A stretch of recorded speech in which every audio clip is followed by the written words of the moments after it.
I think the easiest thing to do today would be talk about the news and just go on like everything is hunky dory and normal as we have so far this season. Obviously, I've made mention over the past few videos here that the Oilers are in a precarious spot in which things are not looking great at all. The picture getting bleaker and bleaker with every single loss that piles up over the past about 16 to 25 days, as you might have it.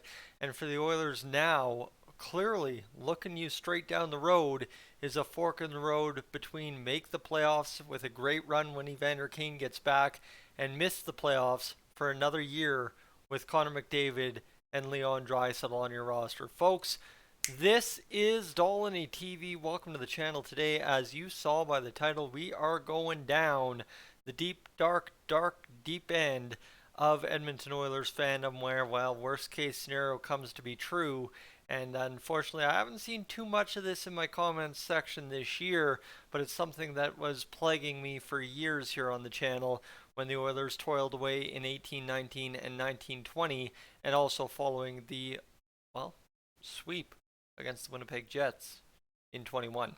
So we'll talk about that in a matter of moments, but before we get to that, friends, this is Dolynny TV, and I'd love to have you along for the ride. I'm Tyson, by the way, if I haven't introduced myself yet. But I'd love to have you along for the ride here on the channel. And, well, thing is, we're up to 87 subscribers away from 10,000. Things to know about subscribing: it's free. It helps get Dolynny TV videos to you that much faster. It gets in your subscriptions tab. If you so choose, you're able to get notifications sent to your phone, whatever you want. So, hey, you know what? If you'd be so kind, consider helping a guy hit 10,000 subscribers. Pretty special, your first 10,000 subscribers on YouTube. At least that's what I've always told myself. So, with it, that's where the cheeriness pretty much ends, my friends, because we find ourselves, simply put, with the question: will Connor McDavid request a trade from the Edmonton Oilers should he post a 160, 150 point season and the Oilers miss the playoffs? Because at least one of those things is guaranteed, and that being Connor McDavid posting an absolute banana town kind of season in terms of the points department. Because, I mean, it is going to be ludicrous to see that we're in this position we are, and that somehow, some way, we got to get like 27 wins in the last 40 games to try and make the NHL playoffs. That is troublesome, right? That is not a good situation to be in if you're the Oilers.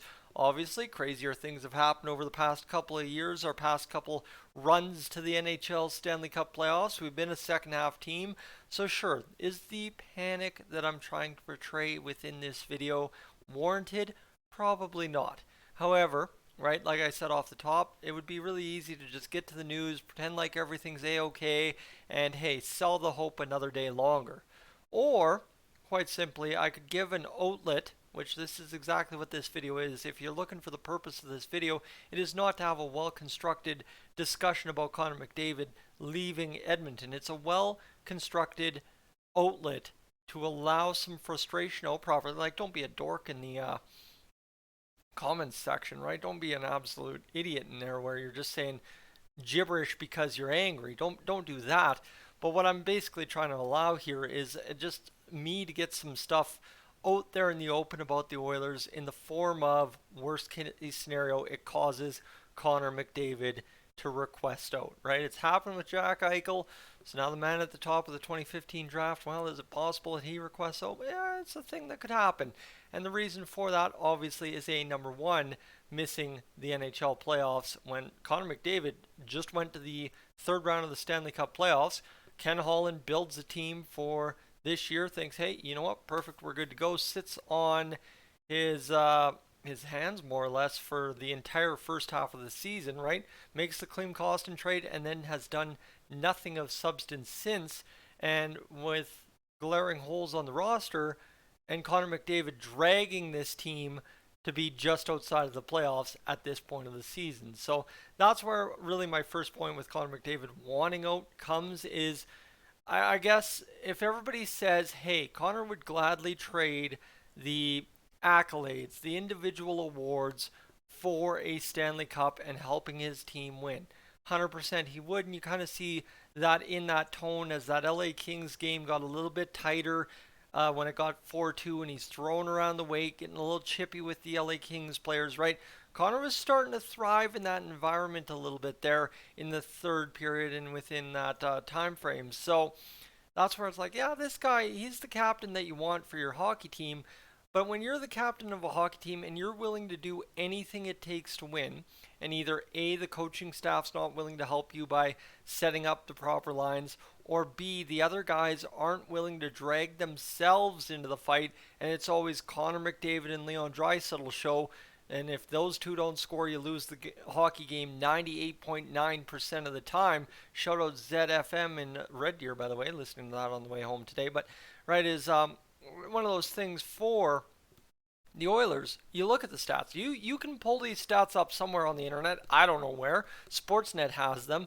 But the Oilers have lost above 95% of every single game where neither Leon nor Connor has registered a point since I think like 16-17 or since 15-16 when Connor came around. I don't know. It's some weird number where I think there's 3 wins in that span or something absolutely stupid where the Oilers have never had success without those guys recording points. So that's number one, right? If it's always going to have to rely on Connor McDavid to do Connor McDavid things, he can never have an off night or the team loses every game. Well, right, that's a little bit on the team aspect unfair to your best player, right? Should your player be your best player every single night? Absolutely. But unfortunately, we're all human here, and this is kind of what I'm going to appeal to with this Connor McDavid discussion, is there's a human element to this, right? Is Connor McDavid, is he generational talent? Is he absolutely one of the craziest hockey players to ever grace an Edmonton Oilers uniform? Absolutely.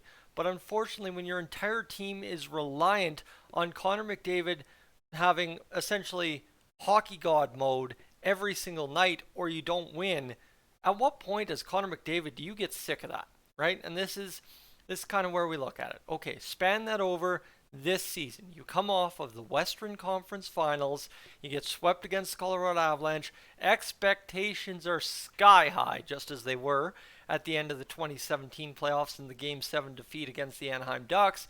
And so far, you have laid pretty much the exact same season as 17-18. Just a frustrating, disappointing, non-understandable season from a team that was right there last year. Yeah, you can say, well, we're missing this guy, we're missing that, we're injury this, injury that. Other teams have to deal with that too, and they somehow continue to win, right? I mean, the Toronto Maple Leafs have gone through how much, and they've always been a great regular season team. Whether you want to say that translates to playoff success or not, that isn't what it is. But if the Oilers were having a good regular season at this point, we're not having this discussion. I don't care, those detractors that say, well, no matter what the Oilers do, Connor's going to leave one day. I don't care. But we're not having a discussion that if the Oilers miss the playoffs because of this terrible first half of the hockey season, well, now Connor might end up requesting a trade. That's where I'm kind of looking at this, right? That's where I'm looking at it. So, and two, if you've watched 8.5 minutes of me right now, you're like, well, where's this coming from? This is just purely coming out of the frustration of the fact that you have Connor McDavid doing all this. He's the captain of your team, dragging the team into the fight, but you're still losing. You're still not where we want to be, right? This is frustrated at the fact that this Oilers team, no matter what has changed, no matter what changes year to year, the past 2 times the expectations have gotten sky high, this team has folded in on itself by the midway point of the season, right? 17-18, you knew midway through that season, nothing's happening. Maybe, no, probably not. And that's kind of where we find ourselves teetering right now. And unfortunately, right, this is something where I'm getting out in front of the people I'd call morons for putting Connor's leaving Edmonton after this season because he wants a trade. Right, I'm getting out in front of that and putting my opinions, my thoughts out there, so as you can either call me crazy or agree with me. I don't really care, because at the end of the day is it's like I said, a good outlet, a well thought through outlet for you to kind of use this as something to just kind of maybe, right? And that's all this really is at the end of the day, is just letting out, venting some frustration. Because here's the thing. You want a secret. If you're a new viewer to Dolynny TV, all right, that's what I want to sit here and hit you with. If you're a new viewer to Dolynny TV, I want you to understand that this is not the typical video, right? Normally, and anyone who's watched me for as long as I have been around would know that, well, normally Dolynny TV is pretty upbeat. There's really nothing that gets me down overall. Do I get frustrated? Sure. But is it one of those things for the Oilers where it's just kind of come see, come saw, I think is how it's said in French, so-so. It just kind of goes through, and that's about as far off the deep end as I go. But right now, right, this is, you know what, you got to vent the frustration at some point, and I'm not trying to be angry, right? I'm not trying to be angry, yelling, screaming, being a moron on my own channel because I'm upset. No, I'm trying to just creatively let this out in a form that allows others to say, hey, there's something here, food for thought, and allow it to go. So that's the first part of that Connor McDavid discussion. But the second part, too, is the realistic point of view, right? The Oilers season is far from done. Evander Kane's coming back. And no matter what you want to say, whether it be the Connor show or not, is this team, I mean, these guys are NHL players. These guys have been NHL players on other teams, right? It's not like other than Yes Puljujärvi, Ryan McLeod, and Kyler Yamamoto, realistically, yeah, I guess Leon Draisaitl, Connor McDavid, but they're doing great things, and Ryan Nugent-Hopkins. But most of these guys have played NHL minutes in other cities, right? I guess not Evan Bouchard and Philip Broberg, but when you look at Ryan Murray was the first guy in that spot for a long time this season. Most of these guys have played other places in their NHL careers. Have they been the greatest player on the planet? No. But when it comes down to it, these guys are capable of carrying some weight at the NHL level. So eventually you'd figure that kind of translates and they get tired of Connor doing it all for them. And suddenly, bang, right? And the coaching staff figures it out. Evander Kane comes back and it all comes together. And Connor McDavid never even thinks about leaving town. Because, right, even though we're teetering on the edge of couple more bad losses and the season could be gone, realistically, unless you somehow hammer home 8 wins in a row, lose one, and go another 7. Well, you know, end of the season, right, is we could be looking at missed playoffs. But right now, Connor McDavid's not even thinking about that. You know that. Connor is looking to win. Like I said, Connor will do whatever it takes for this team to win a Stanley Cup, but he needs some help to do that from the coaching staff, management, and from his teammates. And obviously, too, you look at everything we've seen about Connor McDavid's house. You look at everything that we've kind of learned about Connor McDavid within the Edmonton community. And you say there is absolutely no way this guy leaves town before his contract is up, right? That's the rational point of view when it realistically comes to it. But at what point, and that's to what extent, whatever you want to ask, to what extent do you get frustrated with the results and just say, you know what, I need out of here?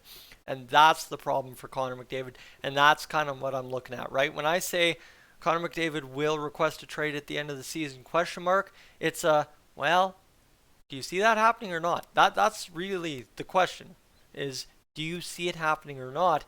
And despite the detractors of the Edmonton Oilers in the comment section of Dolynny TV for the past 5 years, every time something goes wrong for the Oilers, they start slower, they go on a 4-game losing streak. Oh, Connor's leaving at the end of this season. It hasn't happened yet, so why would it happen this season? Right? That's kind of the question line I would take is this really going to be the straw that breaks the camel's back, or will he just play it out, earn his $12.5 million, live in his luxury house in Edmonton, go home to Ontario all summer long and train with whoever the heck he's training with that year? And end of the day, you know what? Connor McDavid comes back, tries again next year, the year after, whatever happens then, maybe you start trading him then. But I think realistically, it is just, you can look at it as a lens of this team season is far from done, so why are we even talking about this?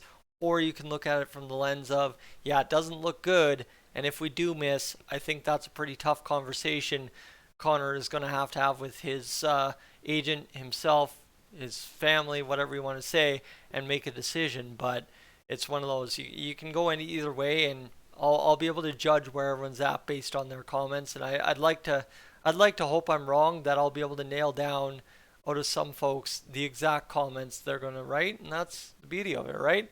That's the fun. I mean, you might not think I see your comments just because I'm not replying, but trust me, I read that stuff like it's the lifeblood of the channel, really. It's how I kind of generate topics, right? So, anyway, folks, you have yourself a great evening. We'll talk the actual news later today if there is something further, but I don't think we've seen anything further as of yet, so we'll just kind of leave this one to percolate on the stove that is the YouTube features.